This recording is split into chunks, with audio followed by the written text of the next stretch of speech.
Hey everybody, it's Aisa, not Asia, and yeah, uh, like it says, my sister. I had three brothers and one sister. So my sister's the oldest, and I am the youngest. And I know, and 2 years ago, my brother passed away, and yesterday, my sister passed away. Um, in my video where I talk, where my husband got arrested, I told you guys that I would make a video about the things that went on. At the end of the trip, when I actually reached New Jersey with my mother and my sister because they were acting okay. My sister was obese. She was a very, very overweight woman. She had been overweight for many, many years, and that yeah, that is what led to her passing away. She told me at some point she was a very heavy smoker for many, many years. A lot of diet soda and stuff, cigarettes and diet soda. She had gotten skinny years ago, and then she started to get fat again, and it just never really went down. So I would say she probably was about 400 plus pounds. In May, I went home. It was my birthday. I wanted to spend my birthday and Mother's Day with my mom. So I went home, and my sister actually went to the hospital back in May. She actually passed away, and they revived her. And yeah, she promised me at that point that she would do better because I've been on her back for years. She's been obese for years. For years, I've been asking her, could you please just promise me that you'll walk around the block? She'll eat better. I told her to stop eating carbs, grains. But whenever I go there, there's just bags of potato chips all over the dresser. She's still drinking soda and all that stuff. Even when we were in the hospital, they gave her, she had a plate there of salmon, asparagus, and quinoa. Now, come on. I go to a restaurant and I order that. I was like, this is amazing. She refused to eat any of it. She don't know what quinoa is, so she's not eating something she don't know. She does not like asparagus. She only likes sweet vegetables, corn and carrots and peas, and I guess potatoes. Yeah, and she only likes fish that's fried. So what does that tell you? If she's refusing to eat the food even at the hospital, so they had to keep coming in giving her very specific things that she would eat, like tuna fish or whatever.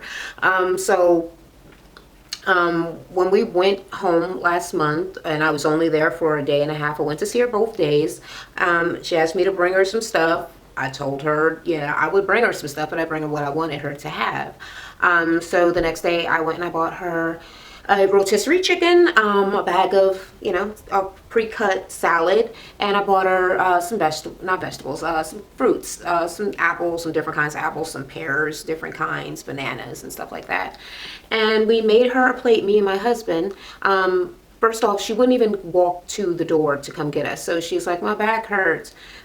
She's been in the hospital again since May. She was in the hospital right after her birthday in September, also for not being able to breathe. So her breathing is being stopped.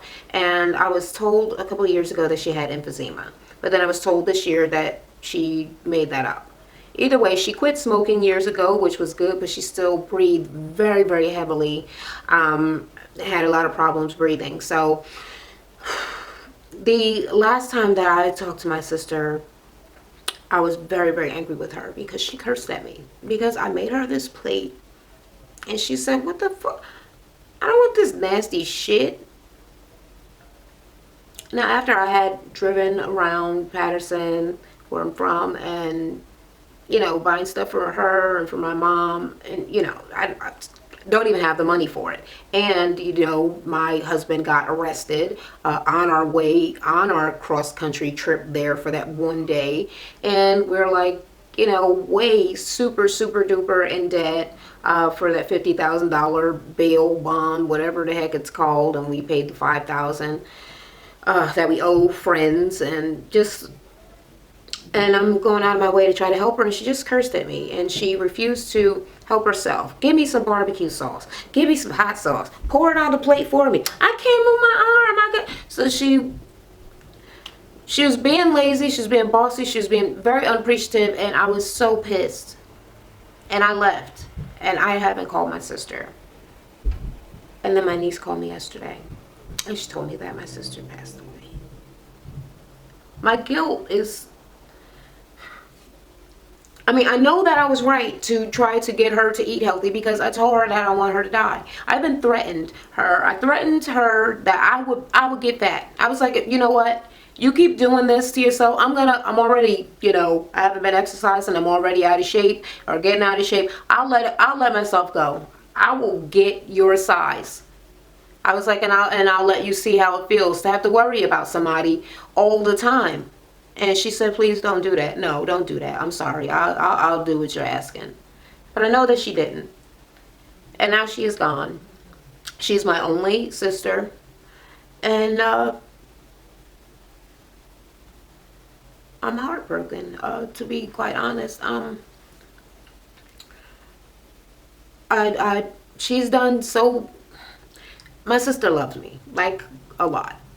Like, I could see the love and the admiration that she's always had for me. She's always bragging about me to people. And she just, she always just kind of, she made me feel like I was awesome, And that's something that I'm never going to have again, My sister adores my husband. Adores. Her name is Ramona and his name is Raymond. So they're always acting like they're twins. And whenever she calls, my sister's very loud. Way louder than me. My brother going down home? You don't know where he at? She laughs that loud too. Alright, well, so what y'all eating? You ain't cooking nothing? She makes me laugh because whenever she calls, when she leaves a message, she's like, hello, Isa. This is your sister, Ramona, from Patterson. You just gotta say you're my sister. You don't have to then go into detail as to what sister and where you live. I have one sister, okay? So I'm going to miss my sister like you wouldn't believe. Even today, my cousin called me. And whenever I talk to my cousin, I always call my sister. Because there are two people that I feel like I'm not calling them enough. So when I talk to one, it reminds me that I need to talk to the other. So after I talked to my cousin, I was like, oh, I should call my sister. And again, okay, so my sister's passed away. Made a video earlier this year explaining that I got fired. I have not been working this whole year. I did get hired at a job and I'm waiting for them to set up my orientation, which should be coming up very soon. So I'm pretty excited about that. But as of yet, I have not been working for this year. And with the legal problems going on and all that stuff, I have no idea how I am going to get there. But I know that if I had to sell cooch, okay, if I had to do that, I would do whatever it took to be there, to pay my last respects to my sister, because I always promised her that I would be there, because we always kind of, I guess, assumed that maybe she would go first. She was a manic depressant, or bipolar they call it now. She hadn't worked. I guess she had been on disability or Social Security or something for many years, and just kind of became like a recluse, a shut-in. Didn't go outside, didn't have any friends. She didn't have a cell phone, doesn't know how to use a cell phone, doesn't know how to use a computer.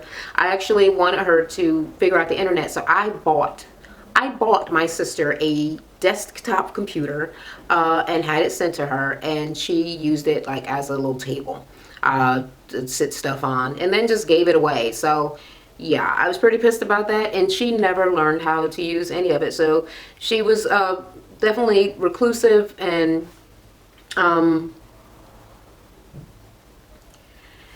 she's gone. So I cannot afford to get to the funeral. So I'm starting a GoFundMe.